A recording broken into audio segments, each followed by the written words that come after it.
Hello friends, good evening. This is Omkar Singh. You are most welcome to my YouTube channel, The OK English.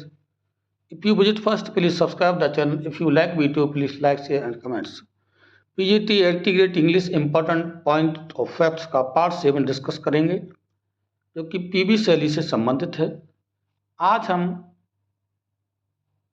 इस संबंध में जो discuss करने जा रहे हैं इम्पोर्टेंट वर्क्स पर बात करेंगे कि कौन कौन के इनके इम्पोर्टेंट वर्क थे। देखते हैं, पहले पोइट्री को देखते हैं।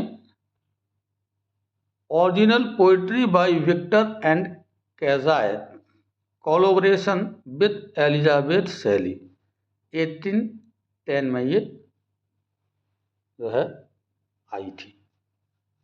दूसरा वर्क था इनका posthumous fragments of Margaret Nicholson, collaboration with Thomas Jefferson Hogg, 1810 में। तीसरा वर्क इनका है द डेविल्स बाक, इंपॉर्टेंट है, 1812 में आया था ये। अगला मोस्ट इंपॉर्टेंट वर्क है इनका 1813 में आया था, क्वीन मेव। 1815 में इनका अलास्टर आया था, या इसे द स्पिरिट ऑफ सॉलिट्यूड, दो तरह क्वेश्चन पूछा जाता है। अलास्टर का दूसरा नाम द स्पिरिट ऑफ सॉलिट्यूड भी बोला जाता है। 1815 में लिखा गया था और 1816 में से पब्लिश कराया गया था। नेक्स्ट वर्क है 1816 में लिखा गया माउंट बैलेंस, पब्लिकेशन इसका 1817 में था। अगला इंपॉर्टेंट वर्क है, ये भी आया हुआ है, 1860 में लिखा गया था म्यूटेबिलिटी। पूछा जाता है किसका वर्क है, तो ये शैली साहब का है। 1817 में आया था hymn to intellectual beauty. Next important work है आया हुआ है इनका 1807 में आया था द रिवॉल्ट ऑफ इस्लाम, और इसका पब्लिकेशन 1818 में हुआ था। फिर इंपॉर्टेंट वर्क है 1818 में आया था ओजी मेंडिस, पोइट्री का वर्क है, काव्य क्षेत्र में है। 1818 में इनका वर्क आया था रोजालिंड एंड हेलेन, और पब्लिकेशन इसका 1819 में हुआ था। 1819 में वर्क आया था इंग्लैंड इन 1819, और पब्लिकेशन इसका हुआ था 1839 में। ठीक है, ये वर्क का नाम है, ये इनका काव्य है इंग्लैंड इन 1819। ये कब आया था, 1819 में, उसका पब्लिकेशन हुआ था 1839 में। अगला इनका वर्क है 1819 में आया था love's philosophy. Next important work है, बहुत पूछा जाता है, 1819 में आया था ode to the west wind, इसका पब्लिकेशन 1820 में हुआ था। बहुत पूछा जाता है किसका वर्क है ode to the west wind, P B Shelley साहब का। कब लिखा गया था, 1819 में, पब्लिकेशन इसका हुआ था 1820 में। नेक्स्ट है इनका 1819 में आया था द मास्क ऑफ एनार्की, ये भी पूछा जाता है, जिसका पब्लिकेशन 1832 में हुआ था। अगला वर्क है 1819 में आया था जूलियन एंड मेडालो, जिसका पब्लिकेशन 1824 में हुआ था। मोस्ट इंपॉर्टेंट वर्क फिर आता पूछा गया है 1820 में लिखा गया था पीटर वेल द थर्ड, जिसका पब्लिकेशन 1839 में हुआ था। फ्रेंड्स, बहुत ही महत्वपूर्ण चीज़ें हैं जो पूछी जाती हैं। अगला है 1820 में लिखा गया था लेटर टू मैरिया गिसबोर्न, जिसका पब्लिकेशन 1824 में हुआ था। मोस्ट इंपॉर्टेंट वर्क है 1820 में आया था to a skylark. To a skylark, ध्यान देंगे, कंफ्यूज नहीं होंगे, टू द स्काईलार्क भी हो सकता है, ओड टू स्काईलार्क भी हो सकता है, लेकिन शैली साहब का 1820 का वर्क है टू ए स्काईलार्क। कंफ्यूज बिल्कुल नहीं होना है आपके लिए। अगला मोस्ट इंपॉर्टेंट पूछा गया है 1820 में आया था द क्लाउड। नेक्स्ट है 1820 का द सेंसिटिव प्लांट। अगला वर्क 1820 में एक और आया था द बिच ऑफ एटलस, पूछा गया है ये, इसका पब्लिकेशन 1824 में हुआ था, the beach of Atlas. Most important 1820 में आया था एडोनिस। ये क्या है, एलेजी है, किसके डेथ पर है, कीट्स के डेथ पर, जॉन कीट की मृत्यु पर इन्होंने ये लिखा था। 1821 में ही एक आया था एपिसाइकेडियन, ये भी पूछा गया है। 1821 में इनका music when soft voices die publish 1822, ये भी आया था। नेक्स्ट वर्क है इनका 1822 में one world is too often profaned published 1824 में हुआ था ये। अगला 1822 में ए डज, जो कि 1824 में पब्लिकेशन किया गया था। मोस्ट इंपॉर्टेंट वर्क है इनका 1820 में आया था the triumph of life unfinished, ये पूरा नहीं हुआ था क्योंकि तभी इनकी मृत्यु हो जाती है 8 जुलाई के लिए, और इसका पब्लिकेशन 1824 को हुआ था। 1824 में आया था पोस्थुमस पोएम्स। अगला ड्रामा देखते हैं, इनके कुछ ड्रामा जो महत्वपूर्ण। 1819 में आया था द सेंसी, पूछा जाता है सेंसी किसका वर्क है, तो पीवी शैली का है।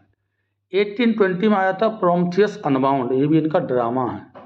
फ्रेंड्स कंफ्यूज नहीं होना, ये प्रोमेथियस पोस्थुमस है, वो प्रोमेथियस है। 1820 में था ओडिपस टाइनरीज या स्वेलफुट द टायरेंट। 1820 में चार्ल्स द फर्स्ट अनफिनिश्ड रहा है ये।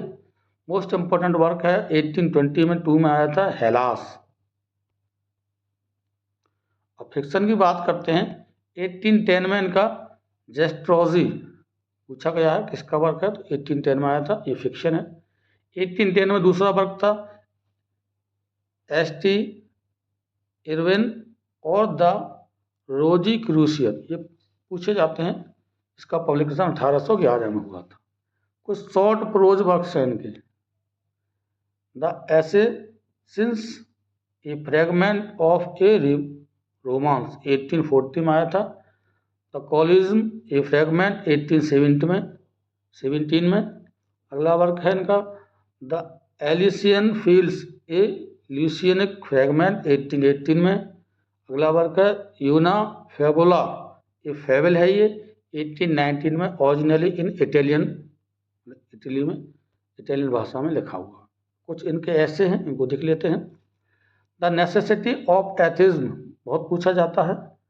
विद टीजे हॉग, मतलब इनके साथ कोलैबोरेशन में है, 1811 में आया था। बहुत इंपॉर्टेंट था, कई बार पूछा। अगला ऐसे इनका पोइटिकल ऐसे on the existing state of things 1811 में, दोनों ही उसी साल में लिखेगा, ये भी पहले वाला और ये। अगला इनका and an address to the Irish people 1812 में आया है। नेक्स्ट है डिक्लेरेशन ऑफ राइट्स 1812 में आया है। A letter to Lord Ellenborough 1812 में आया। ये आपके ऐसे रहे। अगला है इनका ऐसे ए विंडिकेशन ऑफ नेचुरल डाइट 1813 में आया है। ए रेपुटेशन ऑफ डिज्म 1814 में आया है। ये पूछा जाता है। स्पेकुलेशंस ऑन मेटाफिजिक्स 1814 में, ये भी इनका क्या है, प्रोज वर्क में है, ऐसे है। On the vegetable system of diet 1814 में। 1815 दोनों साल मिलकर लिखा गया है, और इसका पब्लिकेशन 1929 में हुआ, काफ़ी समय बाद हुआ है। नेक्स्ट है ऑन ए फ्यूचर स्टेट 1850 में। अगला on the punishment of death 1815 में आया है इनका work. Speculations on morals 1817। On Christianity incomplete रहा 1870 में आया था, पब्लिश हुआ था 1859 में। ऑन लव पूछा जाता है, ये ऑन लव ये क्या है इनका, ऐसे है, 1818 में आया था। ऑन द सिंपोजिज्म और preface to the banquet of Plato 1818 में आया, ये पूछा गया इनका अगला वाला। ऑन फ्रैंकिस्टाइन 1818 में, पब्लिश्ड इन 1832 में। ऑन लाइफ ये भी पूछा गया है, 1819 में आया है। अगला ए फिलोसफिकल व्यू ऑफ रिफॉर्म 1890-20 में, और फर्स्ट पब्लिकेशन इसका हुआ था 1920। ये मोस्ट इंपॉर्टेंट पूछा जा सकता है आपसे। डिफेंस ऑफ पोइट्री बहुत पूछा गया है, किसका वर्क है, शैली साहब का 1821 में लिखा गया था और 1840 में इसका पब्लिकेशन हुआ था। तो फ्रेंड्स, ये थे इनके महत्वपूर्ण वर्ष, और शैली का जो डिटेल्स था वो आज संपन्न होता है।